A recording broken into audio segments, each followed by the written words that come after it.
Hello everyone, welcome to एनसीनो classes.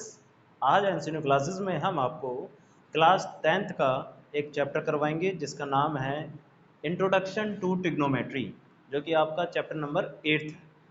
आज की क्लास में हम इस चैप्टर के कंसेप्ट और रूल समझेंगे और एक्सरसाइज को भी करेंगे। देखिए, इंट्रोडक्शन टू ट्रिग्नोमेट्री, ये जो ट्रिग्नोमेट्री वर्ड है आपका लिया गया है ट्राइंगल से। ये जो ट्रिग्नोमेट्री वर्ड है ये आपका लिया गया है ट्राइंगल से, और इसमें जो आपका ट्राइंगल आने वाला है वो आने वाला है right angle triangle. Right angle triangle. अब देखिए, राइट एंगल ट्राइंगल में ना बहुत सारी चीज़ें होती हैं, जैसे कि एक होता है परपेंडिकुलर, और एक होता है हाइपोटेनियस, और एक होता है बेस, और यहाँ पर आपके पास 90 डिग्री का एंगल होता है। तो अगर यहाँ पर 90 डिग्री का एंगल आ रहा है तो आपकी बेस क्या होगी और परपेंडिकुलर क्या होगी और हाइपोटेन्यूज क्या होगी, सबसे पहले तो आपको यह चीज़ समझनी है। देखिए, जो 90 डिग्री के सामने होता है वो होती है आपकी हाइपोटेनियस। हाइपोटेनियस। और अगर आपके पास जैसे कि ए, बी और सी तीन एंगल हैं, जिसमें से अगर आपसे पूछे कि भाई सी एंगल के लिए परपेंडिकुलर क्या है, देखिए एक चीज ध्यान रखना कि एंगल सी के लिए परपेंडिकुलर और एंगल ए के लिए परपेंडिकुलर डिफरेंट होंगी, अलग अलग होंगी। एंगल सी के लिए परपेंडिकुलर क्या होगी? एंगल सी के लिए परपेंडिकुलर होगी जो उसके सामने होगी, और एंगल ए के लिए परपेंडिकुलर क्या होगी? जो उसके सामने होगी। तो परपेंडिकुलर फोर एंगल सी, भाई एंगल सी के लिए परपेंडिकुलर क्या होगी? इसे सही से लिखते हैं, परपेंडिकुलर फोर एंगल सी। आपके लिए एंगल सी के लिए परपेंडिकुलर क्या हो जाएगी? ए बी हो जाएगी। ठीक है, साइड ए बी क्या हो जाएगी? उसके लिए परपेंडिकुलर हो जाएगी। एंड बेस क्या हो जाएगा उसके लिए? भाई बेस हो जाएगा उसके लिए तीसरी वाली साइड जो कि बी सी हो जाएगी। ठीक है, और perpendicular four angle A, angle A के लिए परपेंडिकुलर क्या हो जाएगा? एंगल ए के लिए परपेंडिकुलर हो जाएगी उसकी सामने वाली साइड यानी कि बी सी, और उसके लिए बेस क्या हो जाएगा? बेस हो जाएगा जो थर्ड साइड आपकी बची हुई है ए बी। ठीक है, तो सबसे पहले तो आपको यही चीज समझनी है कि परपेंडिकुलर क्या होता है और बेस क्या होता है और हाइपोटेनस क्या होता है। अगर आपको ट्रिग्नोमेट्री में परपेंडिकुलर, बेस और हाइपोटेनस की नॉलेज नहीं हुई तो आपका क्वेश्चन गलत हो सकता है। ठीक है, तो इसके लिए सबसे पहले आप समझें कि हाइपोटेनस क्या होती है, जो 90 डिग्री के सामने होती है। परपेंडिकुलर क्या होती है? अगर एंगल सी के लिए परपेंडिकुलर पूछ रहे हैं तो एंगल सी के सामने वाली परपेंडिकुलर हो जाएगी, और एंगल ए के लिए परपेंडिकुलर पूछ रहे हैं तो एंगल ए के लिए सामने वाली हो जाएगी परपेंडिकुलर यानी कि बीसी, और जो थर्ड साइड आपकी बचती है वो आपकी क्या हो जाएगी? बेस हो जाएगी। अब देखिए, ट्रिग्नोमेट्री जो चैप्टर है आपका, इसमें आपके पास होते हैं ट्रिग्नोमेट्री फंक्शन। सबसे पहले आपको फंक्शन के बारे में भी जानकारी होनी चाहिए। तो आपके पास जो ट्रिग्नोमेट्री फंक्शन होते हैं वो होते हैं 6 प्रकार के ट्रिग्नोमेट्री फंक्शन। फर्स्ट होता है आपका साइन थीटा। इसमें क्या होता है कि इसमें साइन तो आपका हो गया फंक्शन, साइन हो गया आपका फंक्शन, और थीटा आपका होता है एंगल। ठीक है, यहाँ पर आप साइन थीटा की जगह साइन ए, साइन बी, साइन सी कुछ भी लिख सकते हैं, क्योंकि ए बी सी क्या है? आपके एंगल हैं। तो फर्स्ट होता है आपके पास साइन थीटा, सेकंड होता है आपके पास कॉस थीटा, थर्ड होता है आपके पास टेन थीटा, फोर्थ होता है आपके पास कॉट थीटा, फिफ्थ होता है आपके पास सेक थीटा, और सिक्स्थ होता है आपके पास कोसेक थीटा। ठीक है, तो आपके ट्रिग्नोमेट्री फंक्शन 6 प्रकार के होते हैं। पहला sine theta, cos theta, tan theta, cot theta, sec theta और कोसेक थीटा। तो देखिए, ये जो चैप्टर है हमारा, ये ट्रिग्नोमेट्री, ये हम कर क्यों रहे हैं, इससे हमें क्या मिलेगा, क्या बेनिफिट है, सबसे पहले ये समझिए। देखिए, कंसेप्ट क्या है इसका कि मान के चलिए आपके पास एक बिल्डिंग है, आप किसी बिल्डिंग को देख रहे हो, आप कुछ दूरी पर खड़े होकर किसी बिल्डिंग को देख रहे हो, और आप जहां से भी बिल्डिंग को देख रहे हो वहां से एंगल बन रहा है आपका 60 डिग्री का। आपका एंगल कितने का बन रहा है? 60 डिग्री का, और आपकी और बिल्डिंग का जो डिस्टेंस है वो है 30 मीटर का आपका, और बिल्डिंग का डिस्टेंस कितना है 30 मीटर का, और आपके द्वारा देखा जाने वाला एंगल कितना बन रहा है 60 डिग्री का। तो इस एंगल की हेल्प से और इस डिस्टेंस की हेल्प से क्वेश्चन ये कहता है कि क्या आप हाइट ऑफ बिल्डिंग की जो हाइट है उसे पता कर सकते हो। तो बिल्डिंग की हाइट को पता कर सकते हो अगर आपके पास सिर्फ ये दो चीज अवेलेबल हैं। तो देखिए, अगर विदाउट ट्रिग्नोमेट्री हम हाइट निकालने चलें तो हमसे हाइट नहीं निकलेगी। तो इसलिए यहाँ पर कंसेप्ट लाया गया है ट्रिग्नोमेट्री का। अब जो हम करवाने वाले हैं वो इसी चीज़ पे एप्लीकेबल होगा, यानी कि अब हम करवाने वाले हैं ट्रिग्नोमेट्री रेशियो के बारे में।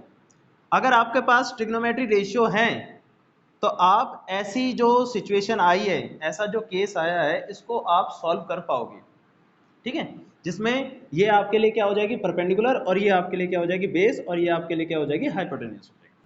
तो देखिए, हम अब समझते हैं ट्रिग्नोमेट्री रेशियो के बारे में, और ये भी समझते हैं कि ट्रिग्नोमेट्री रेशियो किस तरीके से वर्क करती है।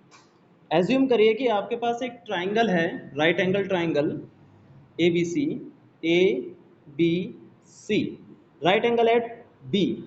आपको ए के अनुसार, एंगल ए के अनुसार सारे ट्रिग्नोमेट्री रेशियो समझने हैं। तो पहला ट्रिग्नोमेट्री रेशियो होता है साइन का, साइन ए। देखिए, साइन का रेशियो होता है परपेंडिकुलर अपॉन में हाइपोटेनियस। तो परपेंडिकुलर अपॉन में हाइपोटेनियस, अब ए के लिए परपेंडिकुलर क्या होती है भाई, अभी बताई थी हमने कि ए के सामने वाली जो साइड होगी वही उसके लिए क्या होगी परपेंडिकुलर हो जाएगी, यानी कि सी बी। और हाइपोटेनियस क्या होती है, जो एच यानी कि सॉरी 90 डिग्री के सामने होती है वो होती है हमारी एच, यानी कि सी ए, ठीक है। तो इस तरीके से इसका क्या आ जाएगा रेशियो आप फाइंड कर सकते हैं। नेक्स्ट है आपका सेकंड कॉस ए। देखो, यहाँ पर होता है परपेंडिकुलर अपॉन हाइपोटेनियस, यहाँ होता है बेस अपॉन हाइपोटेनियस, ठीक है। थर्ड tan ए, यहाँ पर क्या होता है परपेंडिकुलर अपॉन में बेस। इस चीज के लिए हम अभी, आप सबसे पहले ना सारे फॉर्मूले समझिए। आपको अगर फॉर्मूले याद हो गए तो गारंटेड है ये सारी चीजें आपको बहुत ही ईजी लगेंगी। फोर्थ होता है आपका सेक ए। सेक जो होता है आपका कॉस का क्या होता है उल्टा होता है। इसको मैं फॉर्मूले भी समझाता जाता हूं आपको, जैसे ये समझिए, इधर भी फॉर्मूले लिखते जाते हैं, आप नोट करते जाना। पहला कि भाई जो tan का फॉर्मूला होता है, tan का फॉर्मूला होता है tan theta equal to sine theta upon में कॉस थीटा। तभी तो देखिए हमने क्या करा कि sine theta upon cos theta है, तो यह आपका आ गया p अपॉन बी।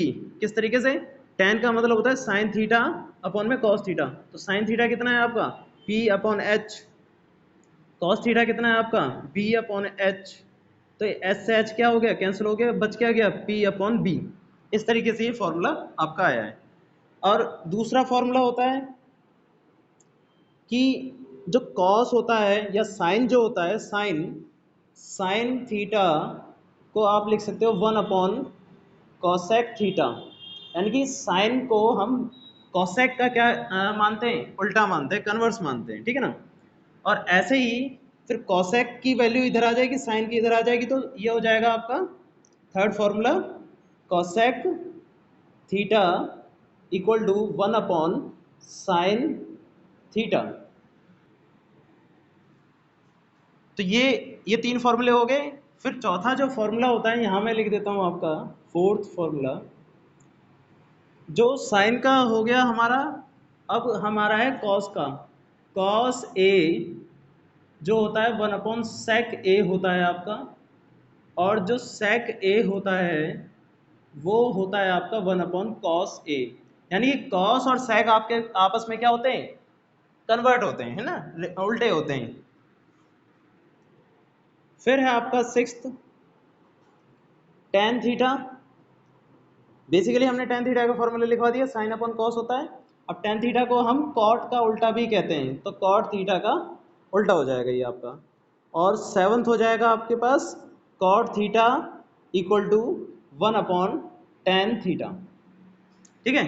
तो सबसे पहले आप इन फॉर्मूलों को याद रखें। देखिए, ट्रिग्नोमेट्री जो हमारी एक्सरसाइज है इसमें सबसे ज़्यादा इंपॉर्टेंट है आपके फॉर्मूले।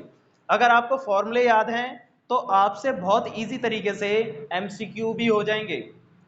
अगर किसी बंदे को, किसी बच्चे को ये सारे फॉर्मूले नहीं पता तो एमसीक्यू वो कर सकता है? कभी नहीं कर सकता। तो इसलिए सबसे पहले आप उसका मेथड समझिए, कहाँ कहाँ यूज होता है, किस प्रकार से यूज होता है, वो भी समझिए। अब देखो सेक जो ए होता है वो कॉस का क्या होता है? उल्टा होता है। हमने देखा है सेक ए जो होता है कॉस का उल्टा होता है। तो सेक ए कॉस का उल्टा हो जाता है तो यहाँ पर भी रेशियो भी क्या हो जाएगा? उल्टा हो जाएगा। तो ये हो जाएगा एच अपॉन में बी हो जाएगा। ठीक है। फिफ्थ है आपका कॉट ए। सिंपल बात, कॉट किसका उल्टा होता है? देखो भाई टेन का। तो टेन क्या है हमारे पास? P upon B. तो कॉट का क्या हो जाएगा? B upon P. ठीक है। नेक्स्ट है sixth cosec. Cosec A, cosec किसका उल्टा होता है? देखो यहाँ पर कॉसेक जो है साइन का उल्टा होता है। तो साइन कितना है आपका? P upon H. तो ये हो जाएगा आपका एच अपॉन पी। तो इस हिसाब से आपको कितने फॉर्मूले याद करने हैं? दो। सिर्फ साइन ए का याद कर लो पी अपॉन एच, और कॉस ए का याद कर लो बी अपॉन एच। टेन क्या होता है? इन दोनों का डिवाइड। सेक क्या होता है? कॉस का उल्टा। कॉट क्या होता है? टेन का उल्टा। कॉसेक क्या होता है? साइन का उल्टा। बस ये दोनों फॉर्मूले याद कर लो और फिर बाकी आप इस तरीके से कर सकते हो। ठीक है, इन्हें नोट करिए।